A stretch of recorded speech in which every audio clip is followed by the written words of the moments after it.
what is intuition? How do we know when we're getting an intuitive hit? What does it feel like in our body? Do we get sensations or tightness in our neck and shoulders? Does our breathing start to change? Or do we get that gut instinct? Is it scary? Why does it seem like some people's lives seem so joyful and happy, where they have a lot of opportunities coming to them, and it seems exciting and on purpose, while others of us feel stuck in the mundane, stuck, unhappy, and living lives that don't feel quite on purpose? I believe our intuition is just another one of our senses, the same as touch, taste, sight, smell, and sound. We have intuition. And like all of our other senses, they can be more or less developed. A chef can be given a plate of food and can taste all the different ingredients in the dish. They can taste the different spices, and they know what the dish might need to enhance it even more. A musician can hear a piece of music and can identify the musical instruments and can hear the notes and the keys. I don't have that skill. A seamstress can touch an article of clothing and can feel the different fibers in the fabric. A massage therapist can touch your muscles and know where there's tightness or where there might be inflammation. Again, I don't have those skills. But an intuitive can walk into a room and can feel the energy. An intuitive, or a person who has a more developed sense of intuition, can be talking to somebody and can pick up on the different moods, the different inspiration, and might even get some ideas about what's going on in their lives. An artist can take a piece of clay and can develop a beautiful mug or a teapot. An artist can see the horizon and can create it on a canvas or through their camera. Again, it's just one of our senses, and the same as our intuition. So I would like us to accept, first of all, that we all have this intuition, though it may not be as developed as others. Once we can accept that we all possess this, that we all have our intuition, then we can go on to trusting it. We can go on and developing it a little bit more. Our family was on a vacation to Costa Rica. Our oldest son was in his last year of high school, and we thought it was a great opportunity to go on an adventure. On the way home, we were on the plane, and the three kids sat together in one of the rows, and my husband and I sat a few rows back. And at one point, the kids came up to me and asked if they could take the camera to go and look at the family photos. And I got the intuitive hit instantly. This camera was going to be left on the plane. But instead of denying my children the opportunity to look at their photos, I thought instead, make sure that camera leaves the plane with us. So I handed over the camera. At some point during the flight, I was walking down the aisles and went and talked to the kids, and I saw that the camera was in one of the pockets, and the strap was hanging out.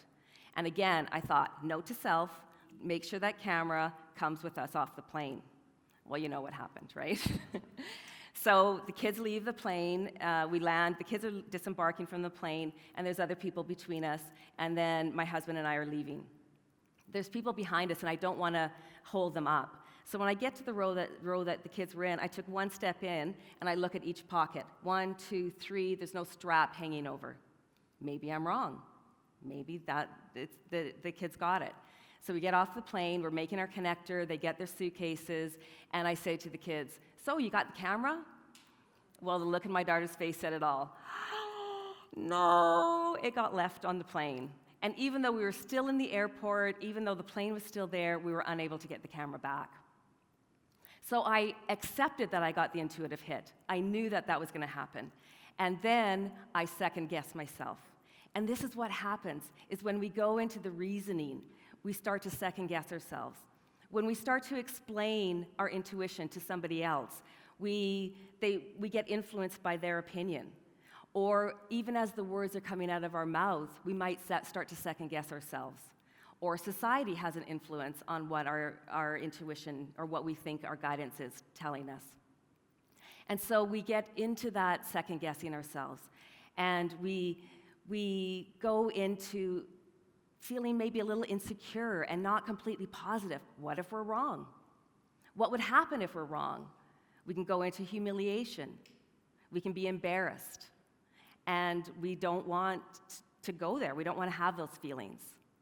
So we kind of hold back. And over years, decades of closing down our intuition, not completely following our inner guidance and that inner knowing that we have, we don't live fully on our purpose. My husband and I bought a home, our first home together. It was a bit of a fixer-upper, and we had decided that we were on a 5-year plan. We were going to keep it for 5 years, and then after the 5 years, we were going to sell it.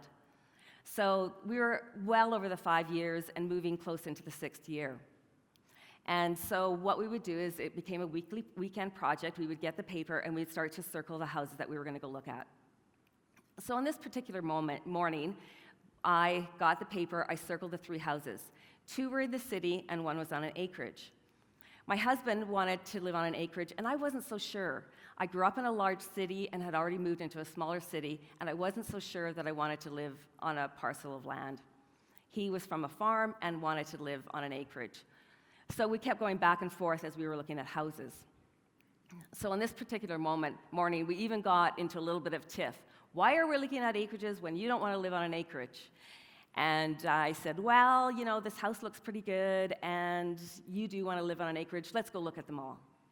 So we went and looked at the first house. Intuitively, we knew this was not going to be our house. We went into the reasoning. The reasoning was it was fairly close to a busy street. So then we went to look at the second house. Again, intuitively, we knew that it was not going to be our house. We went into the reasoning. It didn't have a fence in the backyard, and we have a dog and our 3 children. So we went to look at the third house, and it was probably the fastest walkthrough we have ever done. We walked in, whipped through the upstairs, whipped through the downstairs, back into the car. My husband looked at me and said, well, and I said, that's our house. What? No, that's our house. That is our home. Wait a minute. So we went into the reasoning. I went into the reasoning. Well, it has 4 bedrooms, we have 3 children, it has a nice parcel of land for the dog and the kids to play around, and it's not really that far from town, less than 10 minutes. So thankfully, the reasoning worked because we're still in that home. But it's our soul speaking to us. Our intuition is our soul speaking to us and telling us what is best for us. My soul knew that this was the place to raise our family, and it's been a phenomenal place. So how do we connect to our intuition? How do we keep getting our inner knowing? It's when we get into silence, when we get quiet. I was 13 years old when my parents were hardworking, self-employed parents of 3 teenagers. They were very stressed, and they were looking for ways to deal with their stress. And so in it, they took our whole family to learn meditation. So at the young age of 13, I learned how to meditate and get quiet and start to make that connection to source. Over the years, I continued my meditation practice and incorporated all aspects of wellness through yoga, exercising our body every day, and stretching, through a daily practice of meditating, of taking deep breaths to relax the central nervous system, as well as to get proper rest and being conscious of the diet and drinking lots of fresh, clean water every day. So I incorporated all of those aspects, and I continue to hear the voice of my intuition, get that inner knowing, and hear that guidance. It was about 2010, I got a very clear message that I was to be of service to women who had been violated.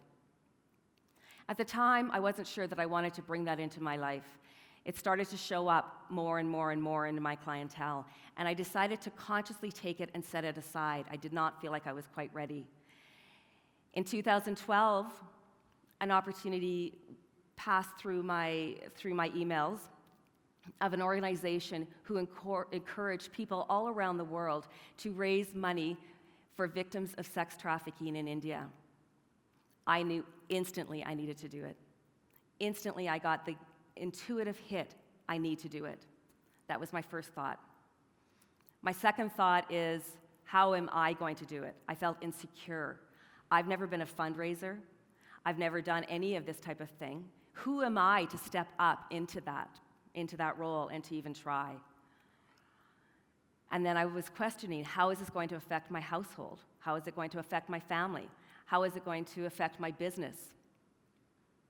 So I went into all my tools, I got quiet, and I meditated on it. And I kept getting the very clear message that I needed to do it. It was when I was talking to a friend, and I heard the words coming out of my mouth, I don't want to be on my deathbed and wish that I had at least tried to raise that money. I didn't know if I was going to succeed, but I need to at least try to raise that kind of money for victims of sex trafficking. Well, I raised it in 9 months.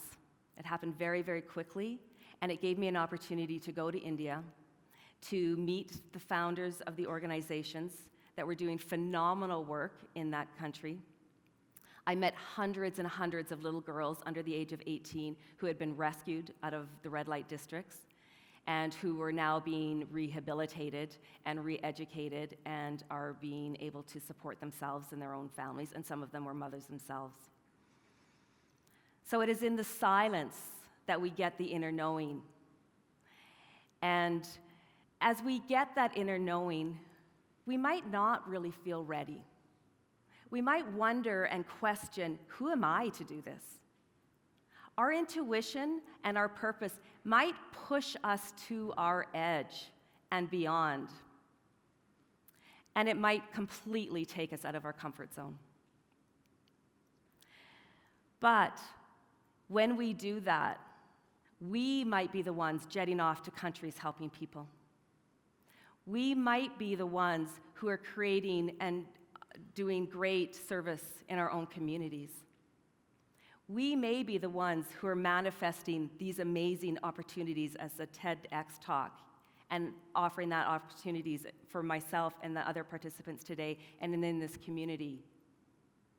So yes, it might push us to our edge and take us, but when we can tap into the tools, when we can go into silence and hear the intuition, when we can accept that that's our knowing and work through the reasoning, work through the self-confidence, and keep going towards what it is, then we may be the ones who are living exciting lives where we see all these opportunities that keep coming to us. We may be the ones who are living happy and joyful and on purpose. So I am encouraging you to accept the intuition, to trust it, and to get into silence and use all of the tools. And just imagine the impact that it can have, not only on ourselves, on our households, on our community, but the entire world. We must do this for a brighter future, for ourselves and our entire planet. Namaste.